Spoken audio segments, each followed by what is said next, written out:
Well, you know why Elon Musk is like doing the job of reporters? Because they won't do their own damn job. That's why. Welcome in. Good morning. Happy Friday. It is so good to be here on KCMO Talk Radio.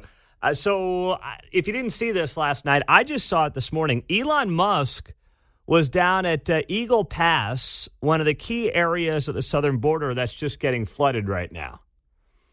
And I'm looking on the 3 cable news channels. I'm flipping around. CNN has a countdown clock for the government shutdown, as if this is the Super Bowl. And the headline reads, millions could lose food benefits under a government shutdown. Oh, you mean the people that are getting $1,000 a month for a family of 4? For SNAP benefits, food stamps? Wow, geez, I hope they got something saved up. I mean, $1,000 a month for a family of 4. It's more than we spend on our family for groceries in our house. Let's see. MSNBC is also doing something on what they're calling GOP shutdown looming for Sunday. Meantime, here's Elon Musk going down to the southern border. Yes, that's right. The guy that owns SpaceX and Tesla and, of course, formerly Twitter, now X, is the only guy who's like, yeah, we should probably go down to the border and see what's going on down there and talk about what a disaster it is. And I'm glad he's doing it. So I just saw this morning. I wake up, as I often do, and it's a bad habit, and I don't want to have this habit, but I cannot yet kick it. Because when you do what we do, you always want to know what's going on in the news, and the minute you wake up, you feel like you've missed something from the last few hours. You know, I thought you were talking about just waking up. Sometimes that's that is a challenge at times doing what we do. But I wake up and I look at my phone and I just scroll through it to see what did I miss over the last 6.5 hours or so. And I didn't see this last night, and it was Elon Musk down in Eagle Pass, Texas, on the southern border. And he was down there to literally do about a 15, 20-minute report on what the media won't tell you. Obviously Elon here. I'm at Eagle Pass, just arrived. And we're just going to go around and talk to the major officials and law enforcement and whatnot that are here and just kind of eyeball the situation, get a sense for what's going on, and so you can get the kind of the real story. Yeah, what a novel concept, right? I mean, this thing now has tens of millions of views on his X account, and what's happening? All Elon Musk did was go down to the border and live stream literally thousands of people trying to get into this country. What else did he do? He talked to sheriffs on the border. Like Randy Brown, who told Elon Musk this on his X account last night. Do not know what's going on. Well, you got to go back some time, and whenever the open border policies from the White House kind of got thrown out there, we've been overrun. How long was that? How long ago was that? What year was that? 2 years ago. 2 years We're on ago. our third year. We've been battling it for 2 years, and okay. So you're saying there's been an open border policy essentially since for the past 2 years? It was an invitation. An invitation. That's how I read it. That's how it was told from the White House. So okay. They don't have a clue what's going on here, I don't think, because if they did, maybe they would care. Maybe they wouldn't. I don't know. That's Randy Brown, a sheriff down there on the border, talking to Elon Musk on his live stream last night. Now, of course, the media has lost its mind over this because they don't want to do the job of actually covering the border, which is wide open, and we all know has been for the better part of 2.5 years. So I'll get a couple of examples for you here on that front. Here's the headline from Reuters. Reuters headline, Elon Musk wades into U.S. immigration debate at Texas-Mexico border. No, what? He waded into the debate? I mean, he literally stood down there with his phone and did a live stream and showed you what a disaster the border was and talked to people who are, living it and working it every single day. The job that people in media used to do. Instead, of course, MSNBC has moved on to this headline this morning. Trump could lose business empire under NY fraud ruling. As Morning Joe and his smugness stares at me on TV. You get the point. I mean, and the media is doing this because they're mad at Elon.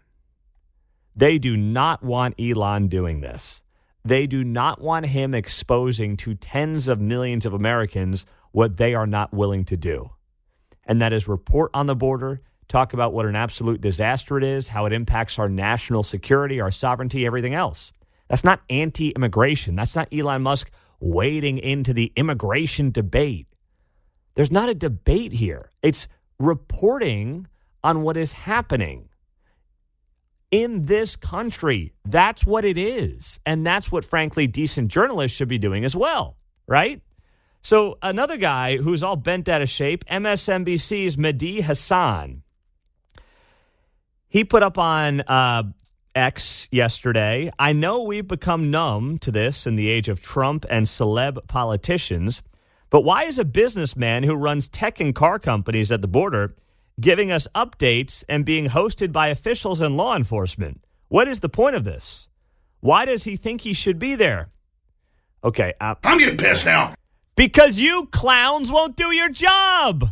What is the point of this? Yes. Wow. That's MSNBC anchor Mehdi Hasan last night. Why is he doing this? What is the point? Why does he think he should be there? Oh, I don't know. Because you've got millions of people just coming into the country and nobody knows who they are. And there's a lot of bad actors as well that no one's going to tell you about. Now, do I believe the majority of people coming into the country illegally are just looking for a better life in America? Absolutely. The vast majority are here to live the American dream. And we all are descendants, or maybe if you're a first-generation American right now listening, you are here to live the American dream. I can respect that. But you still have to be a country of laws. You still have to have immigration policy. And that's what I would ask this administration. What's your immigration policy? There is no policy. And if you're sitting here in Kansas City and you're thinking, well, good thing I don't live down there in El Paso or Eagle Pass or McAllen or anything else. Thank goodness. That's not how it works anymore. People, because of the massive numbers, people are being sent all over the country. And on top of that, you have the fentanyl crisis, which in large part, as we know and as we've talked about many times on this show, is coming via the southern border. The fentanyl overdoses, the deaths, the way it's infiltrating wealthy neighborhoods, poor neighborhoods, black, white, doesn't matter. It's got an impact in every neighborhood, every socioeconomic level in this country. And it's in large part because of our border policy or lack thereof. So this is not just a Texas border town issue. This is not 20, 25 years ago where, in large part it was single Mexican men coming over here, trying to find some work, sending it back home, maybe going back home eventually. That's not what this is anymore. And it hasn't been that for a very long time. And Elon Musk goes up and shows up down there and does some live streaming, and it's got tens of millions of views. And the monopoly that is the mainstream media, they're not happy about it because he's exposing things and doing the job that they are not willing to do.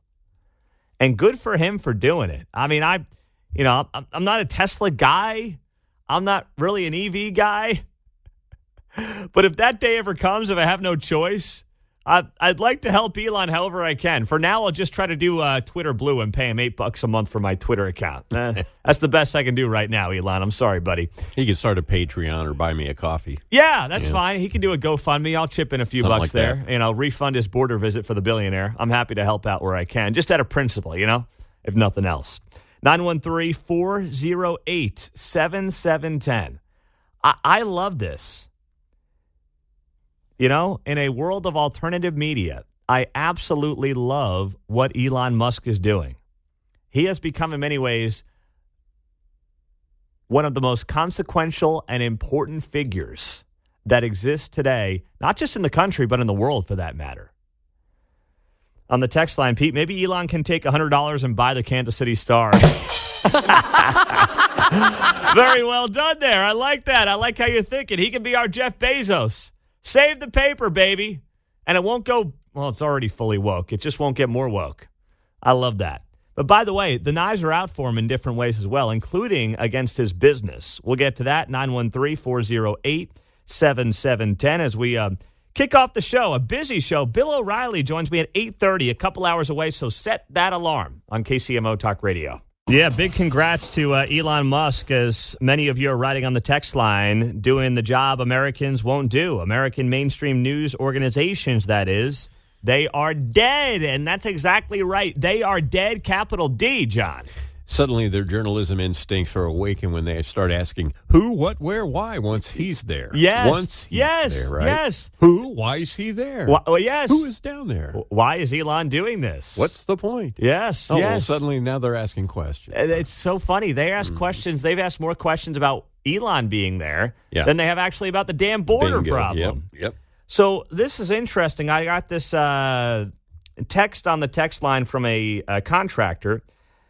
It says here, Pete, this is the third time that grown men have approached me in 2 different Home Depot parking lots and have asked for work and or food. They've told me they're from Venezuela and are here wondering if I can help them out. This is 100% here in Kansas City. He says they're sitting in the parking lot waiting for people that are coming back to their cars and trucks. You know, where they have the trees planted in the medians and all throughout the parking lot. They're nice. They're not aggressive or anything like that, but still. And that's the thing. Like I've said, the vast majority, the overwhelming majority of these individuals are just here trying to make a living and get out of their hellhole countries, or as Trump would call them, S-hole countries, and live in the greatest country in the history of mankind. Now, it's so ironic, too, because the left tells you this country is horribly racist and terrible, but, you know, everybody's trying to come here. So what's that really tell you? But it's not that they're bad people. I have nothing against these individuals. In fact, here's the thing. If I was in some third world hellhole and I feared for the safety of myself and my family every night, I'd be coming here illegally, too, right now. I'd be doing the exact same thing. I'd say, gosh, this guy Biden, his head is up his butt. I'm going to America, baby. I'm coming in. I'm going to make a better life for my family. That's what I'm going to do. I don't blame him one bit for doing that. I would do the same thing. But just because I would do the same thing, knowingly breaking the laws of the country, that doesn't make it right. And that's why it's on the job of the federal government and this administration to prevent it. And to have a legal system that, you know, allows people to apply to come into the country and is in the best interest of the country. I mean, that's how this is supposed to go. We want to help them. We want to be the most giving and gracious nation in the history of mankind. We are. It's what America was built on, those principles. But that does not mean that you just have an open border George Soros style, right? Those are 2 very different things. 913-408-7710. Now, Elon finds himself in a spot where suddenly, magically, he starts to get targeted. So here's the headline from the Wall Street Journal. Tesla is accused of racial harassment at California factory. So this makes the 3rd federal government action against Elon Musk's companies in the last few months alone. Almost as though by going against the narrative of Washington, D.C., and many in corporate America, by going against that narrative, it puts you squarely in the crosshairs of the federal government, a.k.a., what do they call themselves? The democracy protectors, right? Where democracy dies in darkness, headline at the Washington Post. That's their slogan now. Oh, boy, we're just here, Joe Biden, protect democracy. That's all I'm here to do. You mean go after your opponents who are not getting in line, who are not playing in your sandbox. Maybe it's just a coincidence. I don't know. I guess it's entirely possible that Elon Musk's companies in the last few months have dealt with 3 federal government actions against them. This time it's Tesla accused of racial harassment at a California factory. Yeah, of course, it could totally be a coincidence that the U.S. Equal Employment Opportunity Commission is alleging these things, that Tesla unlawfully retaliated against black employees and engaged in discriminatory conduct since at least 2015. I'm sure it's just a coincidence, but maybe it's not. And maybe that's, by the way, a message to not just corporate America, but to individual major media conglomerates saying, hey, be careful. We will weaponize the federal government as we see fit. We will use them as we see fit if they are getting out of line. And that clearly appears to be the case here. Mike is in Kansas City. Hey, Mike, go ahead. Good morning. Yeah, does anybody ever ask the question how you get all these, particularly Venezuelans, military age? You know, Venezuela is a country that is Marxist in South America. They used to be the second biggest economy. Now they're way down at the bottom before the people took over, the woke people down there. Biden's going to give them all visas. At what point is he going to say that we can go ahead and let them join our military? You know, and then he's going to have a loyal cadre in the U.S. military that are loyal to the woke movement as opposed to loyal to the U.S. Constitution. Well, you bring up that question. I haven't heard it asked, Mike. It's a good one. I've got this on the text line here, kind of similar to your point. Pete, let's do 1-for-1 swaps. One leftist hater for one border jumper who loves America. Oh, gosh. I'd do it, right? I mean, but this is the irony of it, too. The people who are like, oh, man, America's so awful. The rest of the world's flooding the country. But, boy, America just so awful. All right, yeah, send them down to Venezuela. See how they like that down there. I noticed most of them just say, hey, just going through, we're trying to get to Canada. Pardon me. Said no one ever. Right? Not moving through here. I mean, it's like they don't even get up to Bismarck or something like that. They don't want to get that close, to the northern border. They want to, sure. They they want to be nice and comfortable down here. And once again, I ain't blaming them. But it's not the way to run a country. And Elon Musk, if you haven't seen his 15-minute live stream, spend some time later today watching that. It is gold, and it's the kind of stuff that, outside of Bill Malugin at Fox News, no one else is doing. Coming up on KCMO Talk Radio, 913-408-7710. I think I've ticked off another local Kansas City Politico. If she's awake yet, we'll get to the story next. All right, we'll do it live. Live. I'll write it and we'll do it live. We're doing it live at 721. Welcome in. That is one of the all-time great rants you'll ever find on YouTube. It is Bill O'Reilly, who you just heard. And by the way, we'll be on the show coming up at 8:35 this morning. We'll do it live. I mean, it is just an all-time classic media rant. If you haven't seen it, I don't know if it's gotten hundreds of millions of views on YouTube, but it's certainly, if you look up Bill O'Reilly, Mark just did it. Is it the first thing that comes up when you look up Bill O'Reilly on YouTube? It's got to be up there. So anyway, I bring that up not just because Bill is going to be on the show in an hour, but if you didn't see it, and I should have watched this on Wednesday night instead of the horrible disaster that was a debate between the Republican candidates sans Trump. But Tucker Carlson sat down for an interview on his new show on X with Bill O'Reilly. They did a 45-minute sit down. They talked about the news media. They talked about Bill's new book, Killing the Witches, which is part of what he'll join us for in an hour and a half, not even an hour and 10 minutes. But Tucker Carlson asked him about the "We'll Do It Live" rant. And it's one of those questions, like, I've had the opportunity to get to know Bill. Very grateful for that. We've gotten together the last 4 summers now at his home. And he's been very generous to me and very nice to me and everything else.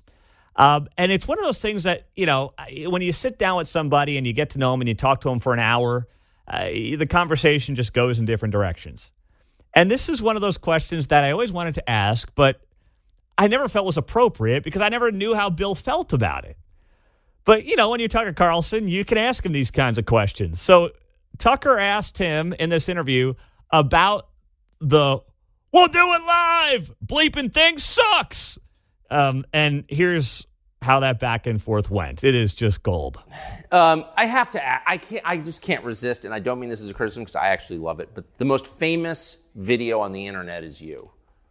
shot off camera in a previous job before Fox. What am I doing? Going live? Is that You're going live. We'll do it live. Okay. We'll do it live. Do it live. I'll write it and we'll do it live.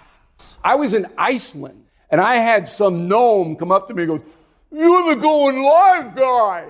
I said, "What? I'm in Iceland." That was in Reykjavik? Yeah, and it's all over the world. I mean, there are Japanese guys going, "I'm a live guy." I mean, it's ridiculous. So I'm on Inside Edition, and they can't tape it every 2 minutes. They go, "Oh, we didn't get the audio. Oh, you were out of frame. Oh, there's a giant glob on your ear." And they couldn't get it taped. So finally, Irish guy went, "All right." We'll do it live. Do it live. I'll write it and we'll do it live. And there it goes everywhere. Amazing. That's exactly what happened. Thank you. You're welcome. I've wondered about that. So, And here's the thing. We've all wondered about that. I've wondered about that since I saw it, the clip's over 30 years. It's got to be about 30 years old now from when Bill was on Inside Edition. He joined Fox News 96-ish. So that clip from when he was at CBS's Inside Edition, that's got to be 30 years old at this point easily. And I've never heard Bill be asked that question about the "we'll do it live" viral rant. And it's just, it is an I know many of you have probably seen it, but if you have not seen the Bill O'Reilly, "we'll do it live, bleeping things suck," it is just gold. And he's ripping his tie off and he's throwing his stuff in the air. We've had meltdowns here in the KCMO studios, but nothing quite like that. I think the Italian side of me balances out the Irish side of me, so I've never had a meltdown like that before. But also, we do everything live. This is radio, too. We put on our big boy pants. Everything is live. None of this like TV, scripted, recorded nonsense. It is all live on KCMO. So we don't really have many of those moments where I've got to have those kind of meltdowns. But, it is just gold, John. It's one of my favorites.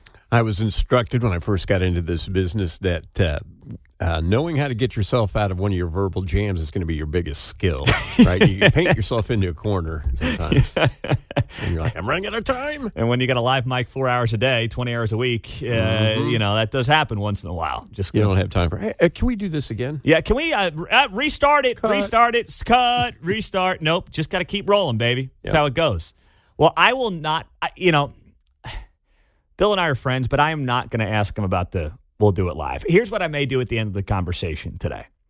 I may compliment his interview with Tucker Carlson. All right, we'll do that. And I'll say, "Bill, you guys covered a lot of great issues, a lot of great topics, including the do it live rant, which was outstanding." And then I'll see what he says. If he addresses it, great. If he says just, "Oh, thanks, Pete, I enjoyed doing that," then I know he doesn't want to talk about it. But I'm going to feel him out when it comes to the "we'll do it live" rant, because it is one of the all-time questions I've always wondered and wanted to hear from Bill O'Reilly on, and we finally got the answer 2 nights ago at Tucker. Maybe a new book in his series. This one would be called "Killing the Producers." Oh, sorry, I didn't have you on mic on. Sorry. I would not want to be on his bad side. I'll just put it that way. Oh, gosh. Happy Red Friday. Welcome in. Thanks for being here on KCMO. 913-408-7710 is how you join us. So, there are people that could use some professional media training. And I'm not saying anything we do is rocket science, but I will say this. If you are a member of Congress and you want to be on TV, and let's be honest, most of these people do. That's why they are in Congress. I hate to say it, but for too many of them, it's not about giving back to the people or helping the people. It's about, hey, I can get on TV if I do this. So then they go on TV, but they don't know what they don't know. And they don't realize, John talks about getting painted into a corner. How do you get out of it? When you talk 4 hours a day live on mic, you figure out how to do it. When you're in Congress, you got to learn the hard way. And I've got an example of that coming up next on KCMO. Man, we are, 48 hours away from a government shutdown, potentially a partial government shutdown as Congress debates this spending bill. I saw this morning MSNBC had a countdown clock on. countdown clock. Like, you know how they have the Super Bowl countdown clocks leading up to the big game? That's what they had on MSNBC this morning. It looks like they've dropped it off. Now, when it comes to the shutdown, I think that Republicans in the House, and there's only a small portion of them. It's not the Freedom Caucus guys or anything like that. It's a small group, but, you have a slim minority. You got a very small majority, I should say, in the House, so every vote counts. It's a small group of folks who, for some reason, don't want to play ball and want to force a shutdown. It's very dumb. It's very bad politics. The Freedom Caucus guys are not doing this. It's just led by this new, smaller group of people. None of the folks are local. None of them we know. But that's potentially why this is going to happen. And they claim it's in the name of, decreasing spending and things like that. And I'm all about that. I mean, you're not going to find somebody who wants to balance the budget more than me. But you also have to understand how the game is played. You got Democrats who have the White House. They have the Senate as well. All you got is the House. There's only so much you can really do. You're not going to force the hand of the Senate with some deep spending cuts in this climate. But you do risk the media getting to say, look at the Republicans shutting everything down. Oh, look at these guys. Meantime, you have a situation where the American people don't feel good about the economy. The polling shows that, and they're blaming the leader of the country for it. I mean, that's what the polling shows. That's not my opinion. There was that Washington Post ABC poll from last weekend that has Joe Biden at, 50-some-odd% disapproval on the economy. Only 30% of people think the economy's worked out for him the last 2.5 years. Once again, not my opinion. That's just what the polling shows. But if you give them this opportunity to blame you for something economically, you being the Republican Party, they're going to do it. The media is going to do it. I mean, you see in the headlines, right? GOP-led shutdown, GOP-led shutdown. That's been screaming all over the news the last couple of days. So it just seems like a huge waste of time. The play here is to try to make sure you're in the best position to win elections in 2024 and then really dig deep into trying to reduce the spending in this country. And let's be honest, if you want to be real about it, how do you do that? You have to look at the so-called entitlements. Social Security, Medicaid, Medicare, you have to do that. There's no choice. So now you've got a media that is really hoping the government shuts down. I mean, they will say, oh, no, government shutdown. But deep down, they want the government to shut down because from their perspective, they can blame the Republicans. And by the way, it will be their fault, it seems like, if that does happen, because it will mean the House will have not come to an agreement on a spending package. So they bring these Republicans on TV, like this guy, Brandon Williams. I never heard of him. I guess he's a New York congressman. And he goes on C-SPAN, all right? Now, C-SPAN's supposed to be news, but we all know how this actually goes. He goes on C-SPAN, and he gets asked whether or not he's going to take a paycheck, right? It's a total gotcha moment, but this guy, a Republican, was in no way prepared for it. And now these are the kind of headlines that are being run all over the news. Will you take pay if the government shuts down? I'm honestly not sure how that works. Well, you still get money. The members of Congress get paid. The Minority Leader Mitch McConnell said so on the floor yesterday. So will you accept that pay? I will. I am not independently wealthy, and we are like any other family. I don't think you're going to find a huge amount of sympathy, for people that have been furloughed or early retirement or laid off or their pension going bankrupt. You're not going to find a huge amount of sympathy out there. I'm afraid that's just the reality. So, what a dummy. That's Brandon Williams, Republican congressman in New York. It's a gotcha question. Are you going to accept your salary if there's a government shutdown? And first he plays it off like, well, I'm not sure how that's going to work. And then he goes, yeah, I will. Just say, I don't know. I got to talk to leadership, got to talk to my family. I don't know what I'm going to do. That's all you have to say. You don't have to answer the question, right? Especially when you're put into a corner in a gotcha kind of a question. And that's all that was from C-SPAN. It reminds me of when Trump was asked about his favorite Bible verse? Remember that? And he's like, "Oh, it's very personal to me. I can't pick one. It's like picking my favorite child. I don't want to pick my favorite Bible verse." And they're like, "Sir, could just name one? Name one Bible verse you really like." This was back in 2016. "Oh, no, I won't pick my favorite Bible verse. Very personal to me. I won't do it." Like, it was brilliant, though. It was most amazing that Trump kept a straight face because we all know he couldn't name one, but it was brilliant. It was brilliant.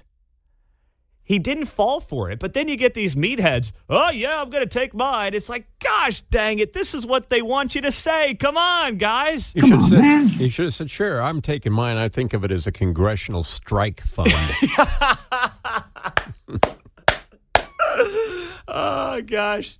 So I'm reading all these articles, by the way, about the shutdown, and, this is on CNN's website.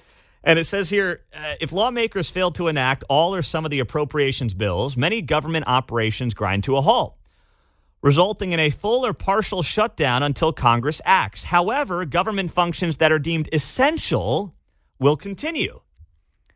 Well, I'm just going to ask the question, if something that the government funds is not essential, why do we fund it? If the government's doing something that is not deemed essential, why do we waste money on it? I'm going to be curious to see if this shutdown does happen on Sunday. What is deemed non-essential and why? And then I will ask an obvious question. Why do we do it? That was in the CNN article. And then also USA Today had this big breakdown, all the top questions, how it will affect you. And the answer is no one really knows. Here's one question. Do national parks close during a government shutdown? Answer, well, it depends on the park. Will Social Security be paid if there's a government shutdown? Social Security recipients will continue to receive checks in the event of a government shutdown, and Medicare benefits will not be interrupted. Then it says here, however, employees in the Social Security Administration are likely to be furloughed, and government food assistant benefits could see delays. Could, not will, but could. A few services that are not directly related to Social Security payment benefits and direct service operations would be temporarily suspended. So once again, your Social Security check's going to clear. Maybe food assistant benefits get delayed. But by the way, have you seen the SNAP benefits lately? They're increasing come Sunday. Yeah, the SNAP benefits, a.k.a. food stamps, those numbers are going up on Sunday. Did you know that for a household of 4, you're going to be able to get food stamps, $973 worth of food stamps coming in on Monday? Woo! For a family of 4? $973. They're increasing the SNAP benefits by 12.5% for 12 months starting in October. So inflation's obviously taken place. Food costs have gone up. So the government says we're going to continue to pile on and continue to create more inflation by giving people on food stamps up to $1,000 per household. Like if you're a family of 4, and we're a family of 4, and we track, how much we spend on groceries, and I'd say it's more or less in that ballpark, depending on the month. And I'm like, wait, why am I working this hard? I mean, why? Why am I bothering if I can get literally our food bill covered by the government? $973 a month. What happened to assistance? So that's going up starting on Monday. And there might be, if the government shuts down, they can't even answer the question, there might be delays in those benefits. Well, heck, at $1,000 a month, I hope you got something left over from last month. Jeez. So the answer is no one really knows. And it's probably not going to have the impact on your day-to-day life that the fear-mongers are going to insist that it will. That's what I'm predicting if it does happen. But I still think it's dumb for Republicans to even do it, to bother with it. You're talking about $33 trillion in debt, right? If you think that this is the time to draw that line in the sand and be hardliners on spending, there's been a lot of time for that. Now's not the time for it. It's not, because you got to get something through the Senate. You got to get something signed by the big guy. And whatever you're hoping for is not going to happen. Maybe, in 2025, but not right now. Not right now, especially when a lot of these people were nowhere to be found when, the last guy was also blowing out the budget during the COVID year. 913-408-7710 is how you join us on KCMO. Just after 8 o'clock, this is a story that should be screaming across the headlines in Kansas City. Breaking news, 7:51 on a Friday morning in Kansas City. Dianne Feinstein is dead. The senator from California has passed away at 90 years old. What happens now? Well, the governor of California, Gavin Newsom, will appoint her replacement until her term is up, and I'm not sure when that is. I'm seeing this breaking here in the last literally 2 minutes since we took a break. But Dianne Feinstein is dead, U.S. Senator from California, 90 years old. May she rest in peace. That being said, this is everything that's wrong with Congress. We have people dying on the job. And literally, I'm wondering if DraftKings is going to have odds on who's going to die next on the job. Or FanDuel, any of them.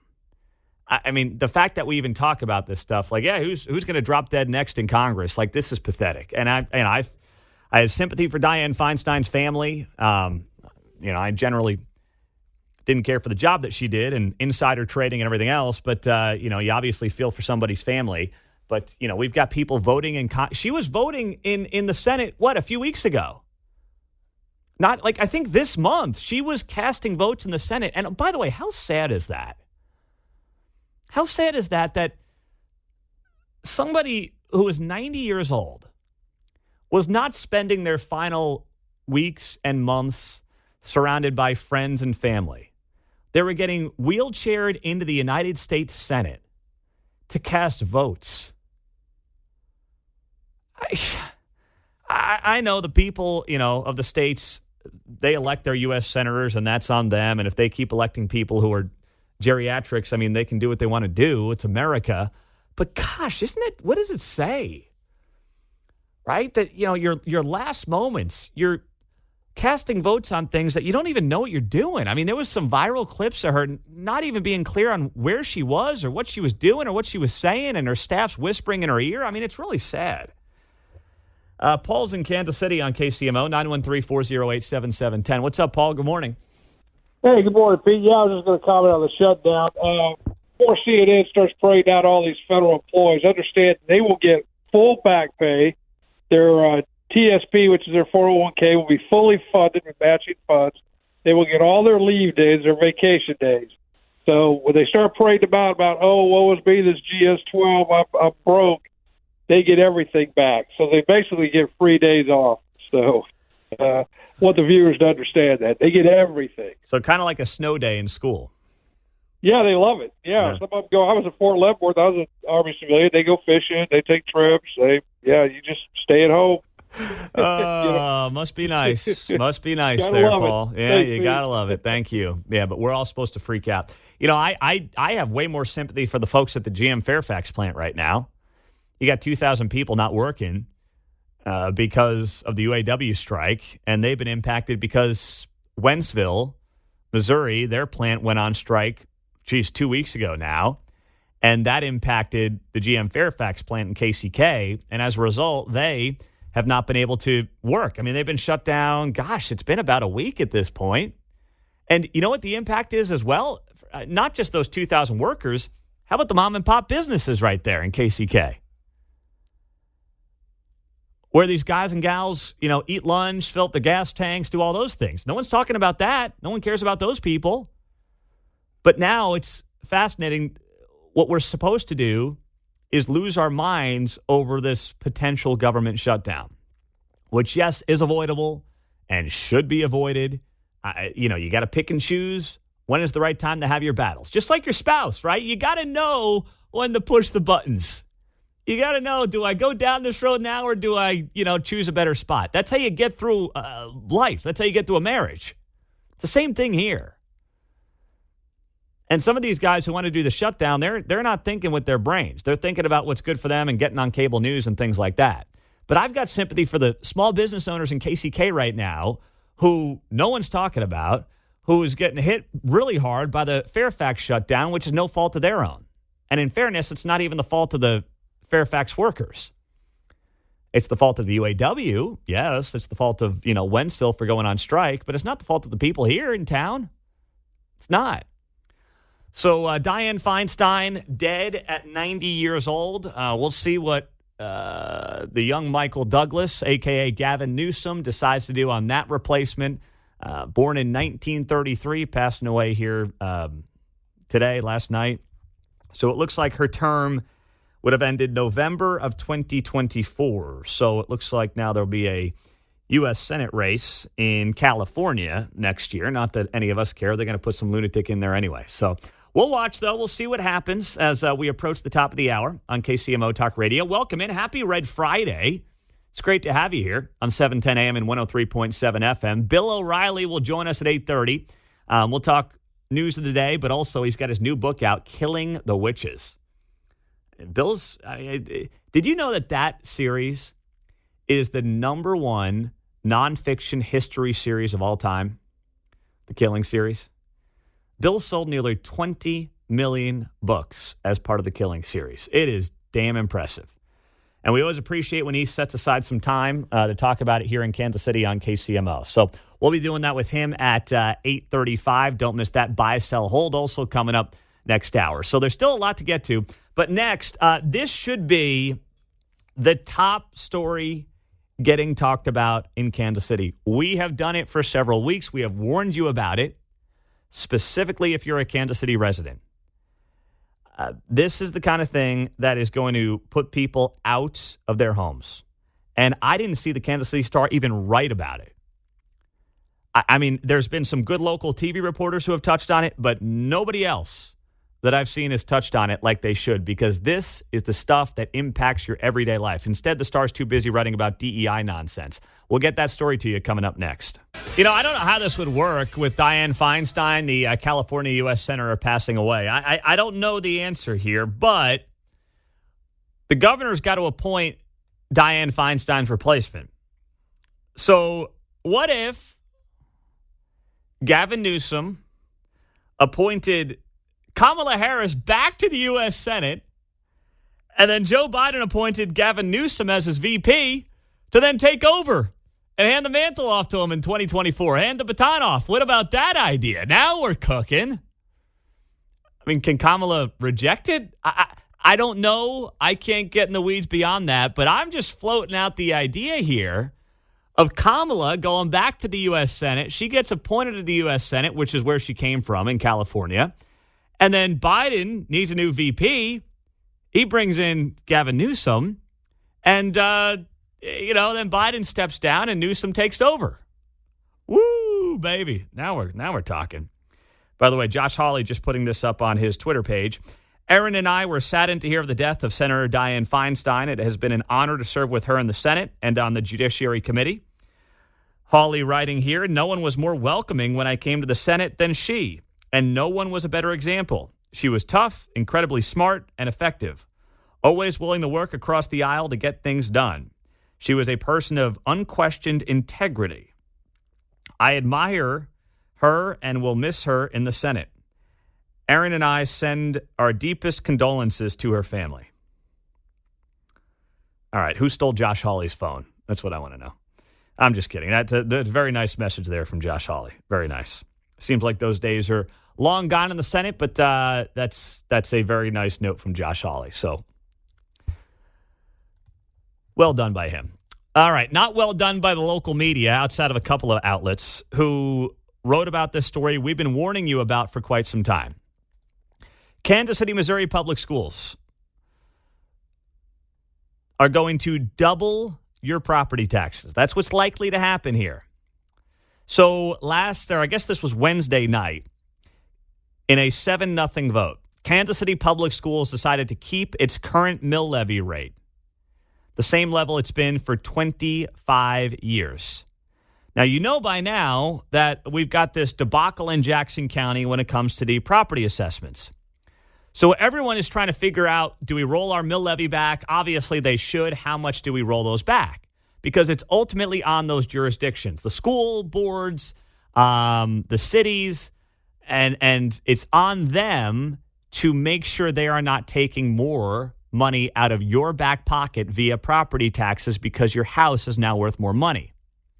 The county as well, it's on them to do the right thing.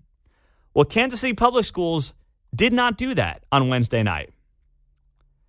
They said, we're going to keep our mill levy rate the same, and that could double some people's property taxes. Now, we've been warning you about this. Our friends at the Show Me Institute here in town have been warning about this because Kansas City Public Schools are the only entity in the entire state that don't have to reduce their mill levy. Under state law, KCPS is the only taxing jurisdiction in the state not required to adjust it. So Fox 4, I got to give credit to Jonathan Ketz. He was all over the story yesterday. One of the few in town who actually did cover it. I didn't see a single story from the Kansas City Star. I mean, it's so interesting. The Kansas City Star has been crying for weeks about how we got to support them and they're doing local journalism. It's like people in the city that your newspaper is named after could have their property taxes doubled. This should be your headline piece this morning. Instead, I didn't even find a story on it, and their headline piece instead is something ripping Roger Marshall and something he said about, the potential government shutdown. It's like you're not a serious news organization. You're not. You're a bunch of activist hacks, and that's fine, but just admit what you are. So here's good work being done by Fox 4, Jonathan Ketz, reporting on this story and what it could mean for homeowners in Kansas City. No, they're not, John. Working for you, we tried all day to talk to Superintendent Dr. Jennifer Collier or the board chairwoman Rita Cortez. They are not answering our questions right now. We can tell you, though, from previous reporting from our Dave DeMarco, it appears as if the district could make more than $30 million per year because of the fact they're not rolling back their mill levy. Takastumi? Yes. Cortez? Yes. The motion passes. By a vote of 7-0, Kansas City Public Schools decided to keep its current levy at $4.96, the same level it's been for more than 25 years. With an increase in property tax, that too is a lot of money to the school district. The difference, this year property assessment skyrocketed in Jackson County. The average home value went up by 35%. So now people will pay more to KCPS if they live in their boundary because the district didn't drop its levy. Under state law, KCPS is the only district not required to adjust it. Westside resident Paul Rojas is concerned, though, about his neighbors. That's money on top of money. They can easily send some of that back to the taxpayer. Missouri's Hancock Amendment prevents taxing jurisdictions from collecting windfalls of money after large assessment increases. But because voters in the district rejected past tax increases, a federal judge set the district's mill levy rate at $4.96. That just demonstrates to us they have no compassion for the communities in Kansas City. We don't even have a public school in our community. But, we're having to pay taxes for them. And they don't want to help us by rolling back the levy. That's not very nice of them. That's slap to the community. It's not only not very nice to them. I mean, you literally are going to drive people out of their homes, potentially. And that's why, I'm not going to beat a dead horse on this thing, but gosh, you got to pay attention to your school board races. Can anyone in Kansas City, Missouri right now who might see a doubling of their property taxes, at least the school board portion, can you name a single person on the school board? Well, these are the people who just voted 7-0 on Wednesday night to add potentially hundreds, if not thousands of dollars to your property tax bill every single year. And no one shows up to vote in these races. But then, a lot of people are going to be like, hey, that's ridiculous. You got to, you got to look at both things here. You got to pay attention. Now, of course, what they're saying is they're like, with their $33 million increase in revenue now, that's how much money the Kansas City Public Schools are going to get by maintaining their mill levy rate. They are going to see a windfall of $33 million from you, the taxpayer. Well, they say that they are going to use it for maintenance. They say that their district's buildings have more than $400 million in deferred maintenance. So that's what they're going to use the money for. That's what they claim they're going to use the money for, maintenance on schools. So just know that. I mean, you're going to have people potentially priced out of their homes across Kansas City, Missouri, in Jackson County. And part of that's going to be because the public school just voted 7-0, not even one dissent in the entire school board, to increase your property taxes by not decreasing the mill levy rate because state law does not require them to do it. They're the only taxing jurisdiction in the entire state of Missouri that is not required to roll it back in some capacity to not get a windfall of millions of dollars. So they're like, you know what? Screw it. We're going to take the windfall. We're going to take the $33 million from you, the taxpayer, and do with it as we see fit. This should be causing an incredible amount of outrage in the community. And it is in some parts. You heard that there on the Fox 4 clip. That was Jonathan Ketz doing very good work there. One of the few in town who will. But you know what? Like many things, the media won't cover it. They won't touch it. Kansas City Star's headline this morning is something mean that they think Roger Marshall said about the looming government shutdown. You tell me, what's got the bigger impact on your life today? Roger Marshall saying something that some in media don't like, or, you know, the potential for your property taxes doubling, courtesy of the Kansas City Public Schools. 913-408-7710. Bill O'Reilly will join us at 8:35. That is 20 minutes away. And if you're at the office or heading into the office, just download the KCMO Talk Radio app and do not miss that conversation on KCMO.